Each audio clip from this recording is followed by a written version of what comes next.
There are cities that breathe secrets. Imagine Paris at the turn of the 20th century, a metropolis alive with innovation, art, and a deep-seated fascination with the unknown. In its heart stood the Palais Garnier, the grand Paris opera house. And beneath its opulent floors, a hidden world existed, a labyrinth of tunnels, chambers, and an underground lake, shrouded in shadow and speculation. It was in these depths that whispers first gave birth to a legend. Locals spoke of a ghostly figure, a phantom who watched over the theater with an air of both menace and melancholy. These were not merely idle tales. The opera house was a stage for its own strange dramas. Unexplained accidents plagued productions. Mysterious noises echoed through empty corridors. The most infamous event occurred when a massive chandelier plummeted from the ceiling, a terrifying incident that fueled the growing legend of a vengeful spirit. The city was primed for such a story. Paris was captivated by the macabre, from Gothic novels to spiritualist seances, blurring the line between the material world and the spectral. Into this atmosphere stepped Gaston Leroux, a journalist with an instinct for the bizarre. He became obsessed with the opera house, exploring its hidden passages, poring over police records, and interviewing staff who spoke in hushed tones of a masked figure glimpsed in the shadows. Leroux gathered these threads of fact, rumor, and urban folklore, weaving them into a new tapestry of fiction. In 1910, he published Le Fantôme de l'Opéra. The novel was an immediate sensation, grounding its Gothic drama in a real, breathing location. It gave the whispers a name, a face, and a tragic heart. The legend was no longer just a rumor. It had become an enduring symbol of longing, obsession, and the secrets that dwell just beneath the surface of our world. It always begins at the edge of perception, a flicker of movement in your periphery. A shape that forms and dissolves in the blink of an eye. You're walking a familiar path, the same one you've taken 100 times before. When you see it, a tall, shadowy figure beneath a street lamp, its form indistinct, almost transparent. Your heart skips a beat. You look again, and it's gone. Was it ever really there? This is the essence of the Vanishing Figure, a legend that took root not in the catacombs of Paris, but in the quiet suburbs of America. The first documented account emerged in 1973 in the town of Maplewood, Ohio. A teenager named Lisa Harper described a faceless figure appearing at the edge of her backyard, only to dissolve into thin air as she called out to it. Her story was initially dismissed as fantasy, but it gained unsettling credibility when just days later, her neighbor reported seeing the same silent form drifting down their deserted street. The story began to travel, not on the airwaves, but on whispers. More people came forward, their accounts unnervingly similar. The figure was seen on lonely highways at dusk, or standing motionless in the windows of abandoned buildings. It was always tall, always shrouded in a faint mist, and always gone before anyone could get a closer look. What fascinated observers was not just the sightings, but how the stories connected strangers, weaving a hidden thread of shared experience through the community. In hushed conversations and late-night calls, people found they were not alone. Psychologists who studied the phenomenon noted a powerful effect. Witnesses reported feeling less isolated, even comforted, after discovering that others had seen the same impossible thing. It's a fundamental human response.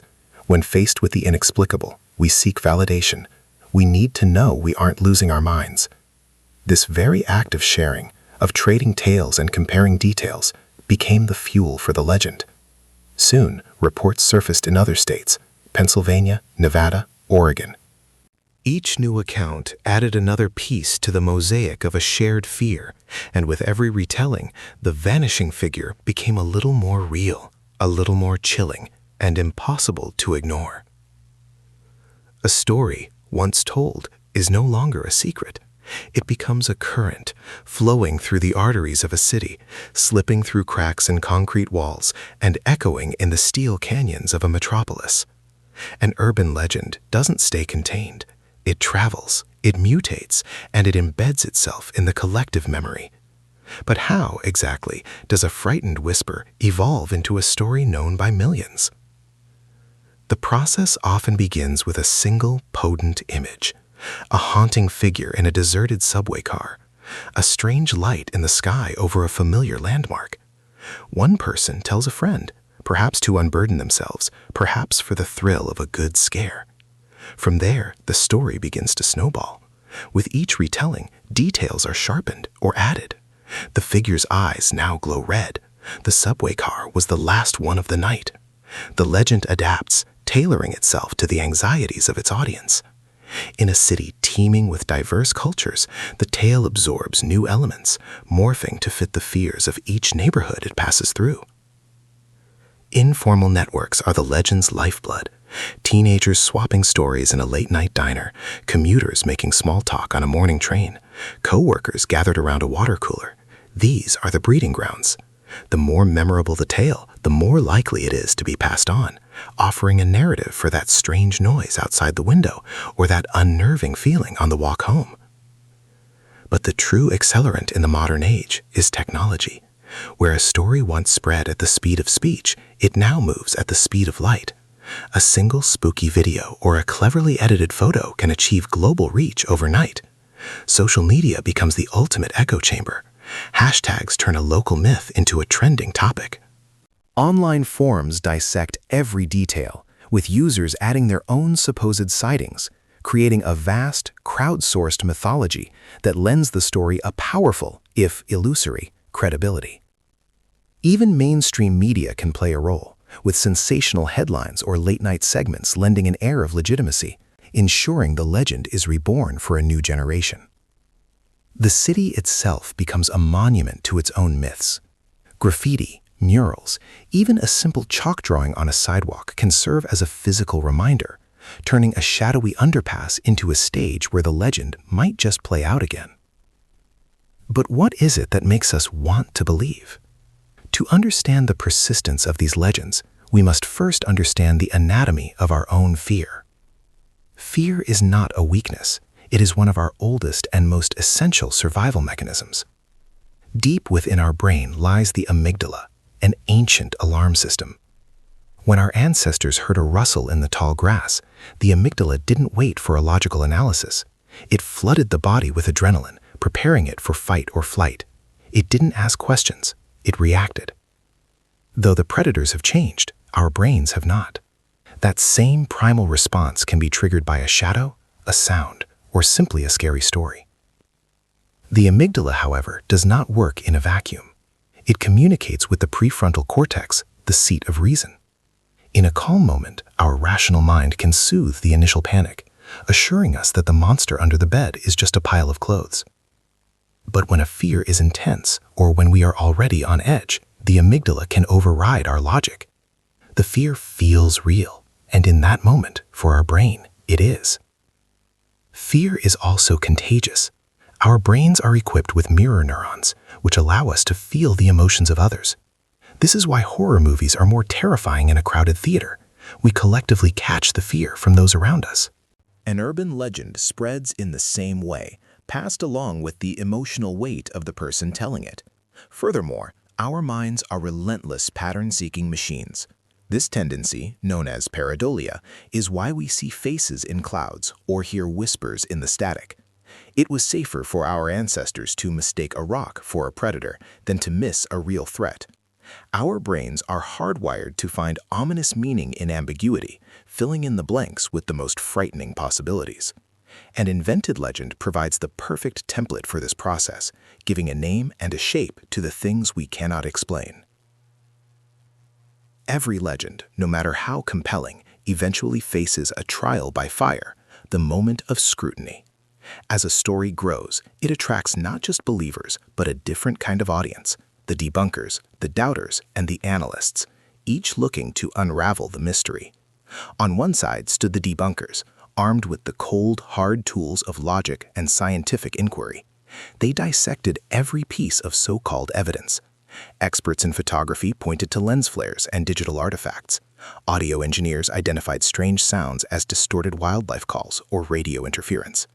In one prominent case, a viral photograph of a shadowy figure was exposed as a clever composite, a revelation that cast a long shadow of doubt over other claims.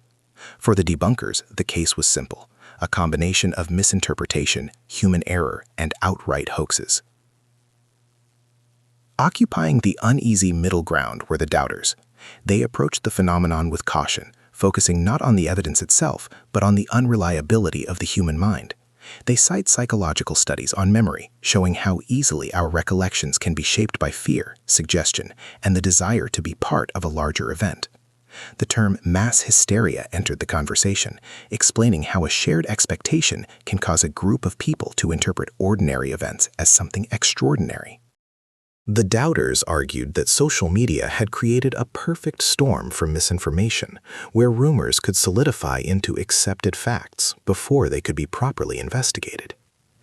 Yet for every skeptic, there was a true believer. For them, the lack of conclusive proof was not a failure of the legend, but a failure of conventional methods to capture something that existed beyond them. They formed online communities, sharing new sightings and weaving intricate theories that connected their legend to historical accounts and other unexplained phenomena. They saw a pattern that the skeptics missed, a narrative of something larger at work, challenging our fundamental understanding of reality. This clash of perspectives turned the phenomenon into a cultural battleground. The unraveling of the legend became less about finding a definitive answer and more about observing how we as humans confront the unknown. It was a story about our profound need for answers and the vastly different paths we take to find them.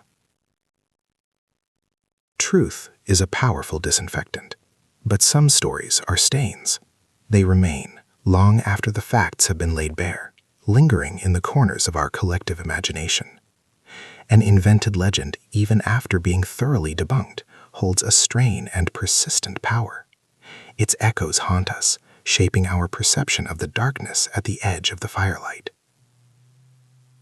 Consider the story of the Slender Man, a creature born in 2009 from an internet Photoshop contest. Its creator was known, its origins openly fictional. Yet the character escaped its creators.